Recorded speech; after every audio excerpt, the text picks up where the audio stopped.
Hello viewers, welcome back to our channel. তোমরা দেখছো take সমাধান। তোমাদের কাছে নিয়ে এসেছি আবার একটা নতুন গুরুত্বপূর্ণ রিক্রুটমেন্টের খবর, যেটা হচ্ছে আইসিডিএস অঙ্গনারী কর্মী, হেল্পার এবং সুপারভাইজারের নোটিফিকেশন বেরোতে চলেছে। সেই নিয়ে আজকে বিস্তারিত জানবো যে কারা কারা এটার জন্য অ্যাপ্লিকেশন করতে পারবে, এডুকেশনাল কোয়ালিফিকেশান কী রাখা হয়েছে এবং যে এজের ব্যাপারটা সেটা কি রাখা হয়েছে, কত টাকা স্যালারি পাওয়া যায় এবং এর যে এক্সাম প্যাটার্ন, কীরকমভাবে এক্সামটা হয়, কী কী সিলেবাস থাকে, কোথা কোথা থেকে কোশ্চেন আসে, এই সমস্ত ব্যাপারে আমরা ডিটেলসে জানবো। আশা করছি এই ভিডিওটি দেখার পর যারা কিছুই জানো না আইসিডিএস এর এক্সামের ব্যাপারে বা আইসিডিএস অঙ্গনারী কর্মীর ব্যাপারে, এই ভিডিওটি দেখার পর তাদের সমস্ত ধারণা বা সমস্ত যে ডাউটগুলো আছে সেগুলো ক্লিয়ার হয়ে যাবে। এবং তোমাদের সুবিধার্থে একটা ফ্রিকুয়েন্টলি কোশ্চেন আর্কসের একটা সেশন দিয়ে দিয়েছি, যাতে তোমাদের যে ডাউটগুলো থাকে সেটাও ক্লিয়ার হয়ে যায়। তো চলো আজকে যে ডিটেলস নোটিফিকেশনের খবর সেটি বিস্তারিতভাবে জেনে নেওয়া যাক।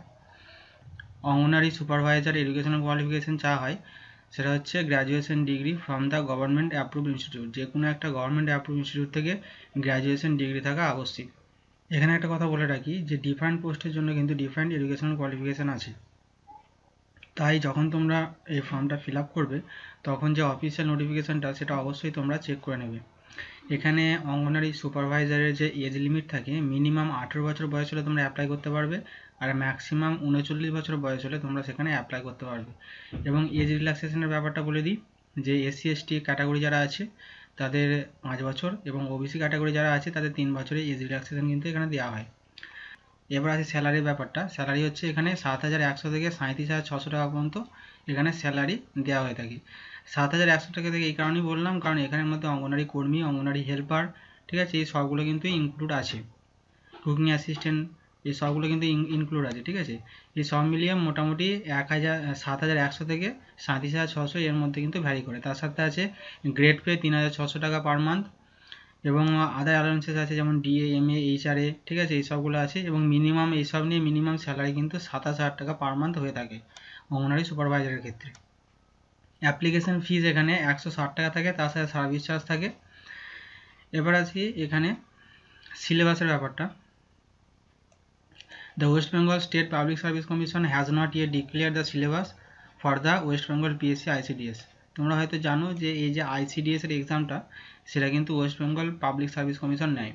এখনও পর্যন্ত এর অফিসিয়াল যে বিজ্ঞপ্তি 2022-এ সেটা জারি হয়নি। খুব তাড়াতাড়ি কিন্তু এর অফিসিয়াল নোটিফিকেশান বেরোতে চলেছে এবং তোমাদের যখনই অফিসিয়াল নোটিফিকেশান বেরোবে এর অ্যাপ্লিকেশান প্রসেস এবং এর নোটিফিকেশান নিয়ে আরও বিস্তারিতভাবে তোমাদেরকে জানাবো। এর আগে তোমাদেরকে জানানোর একটাই উদ্দেশ্য, সেটা হচ্ছে যাতে তোমরা এই সমস্ত ব্যাপারে অবগত হও এবং যদি তোমাদের এর মধ্যে কোয়ালিফিকেশান থাকে তাহলে তোমরা অবশ্যই এটার জন্য ওয়েট করতে পারো এবং এর জন্য প্রিপারেশানটাও নিতে পারো। সেই জন্য তোমাদেরকে সিলেবাস সম্বন্ধেও আজকে আমি অবগত করব। Once the syllabus for WBSc and ICT supervisors for this year is published by West Bengal Public Service Commission on the official website, candidate can download the PDF version on their devices. The commission conduct the exams every year to fill the vacant post in ICDS department of the West Bengal state government. The West Bengal Public Service Commission ICDS exam is gateway to getting the recruit in the post listed below. এই যে West Bengal PSC এক্সামটা হয় সেখানে এতগুলো কিন্তু পোস্টের recruitment হয়ে থাকে। এটা হচ্ছে অঙ্গনারী হেল্পার, কুকিং অ্যাসিস্ট্যান্ট, অঙ্গনারী ওয়ার্কার অ্যাসিস্ট্যান্ট, অঙ্গনারী সুপারভাইজার, নিউট্রিশন মিল অর্গানাইজার, এতগুলো কিন্তু পোস্টে এখানে রিক্রুটমেন্টটা হয়ে থাকে। আচ্ছা, এবার আমরা জানবো আইসিডিএস এর সিলেবাসের ব্যাপারে, ঠিক আছে। সিলেবাস কীরকম কী থাকে তো তোমাদের প্রথমেই জানিয়ে রাখি, ডাব্লিউপিএসসি আইসিডি যে সুপারভাইজার এটার এক্সামটা কিন্তু 3টে পার্টে হয়, ঠিক আছে। প্রথম পার্টের এক্সাম যেটাকে বলা হয় প্রিলিমস এক্সামস, সেখানে যে সিলেবাসটা রাখা হয়ে থাকে সেটা হচ্ছে general knowledge, arithmetic, test of reasoning যেটা নন ভার্বাল, ভার্বাল দুটো রিজনিং কিন্তু এখানে থাকে। এরপর যেটা হচ্ছে পার্ট 2 সেটা হচ্ছে মেন এক্সাম। মেন এক্সামটা 4টে সেপারেট পেপার থাকে, ঠিক আছে। মেন এক্সামে যে পেপার 1 সেখানে থাকে ইংলিশ, যেটা হচ্ছে ক্লাস 12-এর স্ট্যান্ডার্ডে থাকে। সেখানে কি কি থাকে, translation from the Bengali, Hindi, Urdu, Nepali, Santali language to the English language, precis summary writing থাকে, ইংলিশ গ্রামার থাকে, voice change, transformation of sentence, correction of sentence, correct use of word, use of common phrase, narration change, synonym, antonym, তারপর হচ্ছে drafting of reports, এত কিছু ইংরেজিতে থাকে। এগুলো সব কিন্তু 12 স্ট্যান্ডার্ডে থাকে। মেন এক্সাম পেপার 2 যেটা থাকে সেটা হচ্ছে ক্লাস 12 স্ট্যান্ডার্ড থাকে প্রেফার্ড ভার্নাকুলার, এখানে থেকে drafting report, translation from the English to Bengali, PC, summary writing and grammar. এবার থাকে পেপার 3 সেটা হচ্ছে জেনারেল স্টাডিজ থাকে এবং কারেন্ট অ্যাফেয়ার্স থাকে, সেটা 10th স্ট্যান্ডার্ড লেভেলে থাকে। লাইফ সায়েন্স, এখানে সিলেবাস থাকে life science with special emphasis on nutrition and health. তোমার যে লাইফ সায়েন্সের যে বইটা আছে 10th স্ট্যান্ডার্ডে, সেখানে তোমার একটা স্পেশাল চ্যাপ্টার আছে, সেটা হচ্ছে নিউট্রিশন অ্যান্ড হেলথ বলে একটা চ্যাপ্টার আছে, ঠিক আছে। সেই নিউট্রিশন অ্যান্ড হেলথ থেকে বেসিক্যালি এই কোশ্চেনগুলো এখানে থাকে। ওমেন্স এম্পাওয়ারমেন্ট ইস্যু, জিকের মধ্যে থাকে Indian history, special emphasis on the Indian freedom struggle, geography, environmental science, physical science, এই সমস্ত থেকে কোশ্চেন থাকে। এবং বিশেষ করে এখানে এমফাসাইজ করা হয়েছে যেটা হচ্ছে ফ্রিডম স্ট্রাগল, ঠিক আছে। ইন্ডিয়ান ফ্রিডম স্ট্রাগল থেকে কিন্তু প্রচুর কোশ্চেন আসে। কারেন্ট অ্যাফেয়ার্স থাকে, ভার্বাল নন ভার্বাল রিজনিং কিন্তু এই পেপার 3-তে থাকে।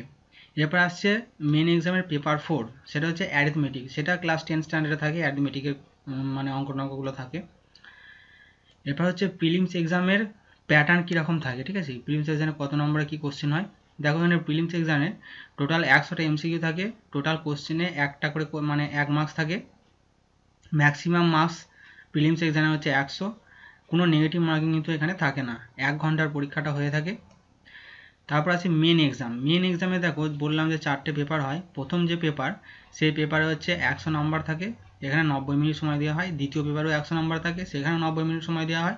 3টে পেপার থাকে, 3 নম্বর পেপার, সেখানে কিন্তু 100 নম্বর 90 মিনিট। 4 নম্বর পেপার, সেটাও 100 নম্বর 90 মিনিট, ঠিক আছে।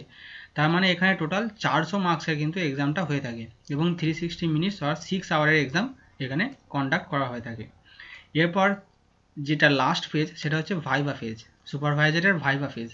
এই ভাইভা ফেজে এখানে কি বলা হচ্ছে দেখো, the viva phase is final stage of WBPSC ICDS supervisor selection process and candidate who score above the cut off in the main exam are eligible to take the viva phase.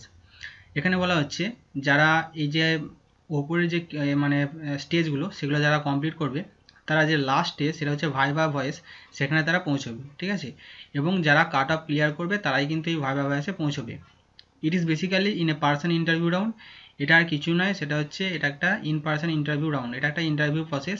Mention below are the details of the round, এখানে কিছু details দেওয়া হয়েছে দেখো। এখানে total marks থাকে 50 নম্বর, কিন্তু কতক্ষণের ভাইভাটা হবে সেই ব্যাপারে কিছু এখানে বলা থাকে না। There is not any negative marking in the stage, এবং এই ভাইভা ভয়েসে কোনো নেগেটিভ মার্কিং নেই। এবার তোমাদের সুবিধার্থে এরপর আসি অঙ্গনারী যে ওয়ার্কার এবং হেল্পার আছে তাদের ব্যাপারটা বলি। তাদের হচ্ছে এখানে এজের যে ব্যাপারটা, সেটা হচ্ছে তোমাদের যদি 18 থেকে 45 বছরের মধ্যে বয়স হয়ে থাকে, তাহলে তোমরা অ্যাপ্লাই করতে পারবে অঙ্গনারী ওয়ার্কার, ঠিক আছে। এবং অঙ্গনারী ওয়ার্কারের যে এডুকেশন কোয়ালিফিকেশান সেটা 10th লেভেলের থাকে।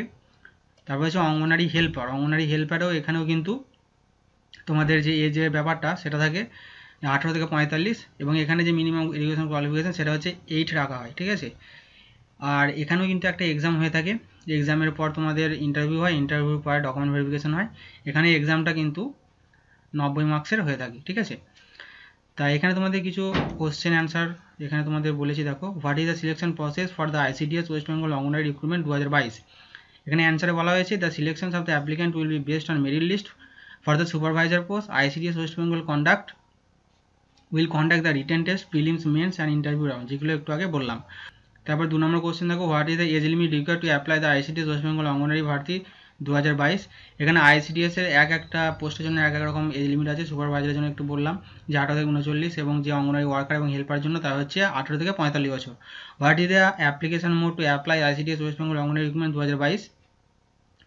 সুপারভাইজারটা অ্যাপ্লিকেশন অফলাইনে হতে পারে অথবা অনলাইনেও হতে পারে, কিন্তু এখন কোভিড পরিস্থিতিতে মনে হয় অনলাইনই করা হবে এই যে মানে অ্যাপ্লিকেশন প্রসেসটা। What is the last date to apply West Bengal anganwadi recruitment 2022। এখনও কিন্তু অফিসিয়াল নোটিফিকেশান আসেনি, অফিসিয়াল নোটিফিকেশান এলেই তোমাদের এই যে চ্যানেলের মাধ্যমে তোমাদেরকে জানিয়ে দেওয়া হবে। What is the eligibility criteria for the ICDS anganwadi কর্মী। তোমাদের একটু আগে ডিসকাস করলাম যে যারা সুপারভাইজারের জন্য অ্যাপ্লাই করবে তাদের গ্র্যাজুয়েশন লাগবে, এবং যারা অঙ্গনওয়াড়ি ওয়ার্কারের জন্য অ্যাপ্লাই করবে তাদের লাগবে 10th স্ট্যান্ডার্ড, আর যারা অঙ্গনওয়াড়ি হেল্পারের জন্য অ্যাপ্লাই করবে তাদের লাগবে 8th standard. What is the starting date to apply for the ICDS West Bengal anganwadi recruitment 2022। এখনও পর্যন্ত কিন্তু কোনো রকম ডেট অ্যানাউন্স করা হয়নি। তো এই ছিল আজকে কমপ্লিট ইনফরমেশন। ভিডিওটি কেমন লাগলো অবশ্যই কমেন্ট সেকশনে কমেন্ট করে জানাবে। আর এরকম নতুন নতুন আপডেট এবং জবের খবর পেতে সবার আগে আমাদের চ্যানেলটিকে সাবস্ক্রাইব করতে ভুলবে না। তো বন্ধুরা, আজকের মতো এই পর্যন্তই, আবার দেখা হবে নেক্সট কোনো আপডেট নিয়ে। ভালো থাকবে, ধন্যবাদ।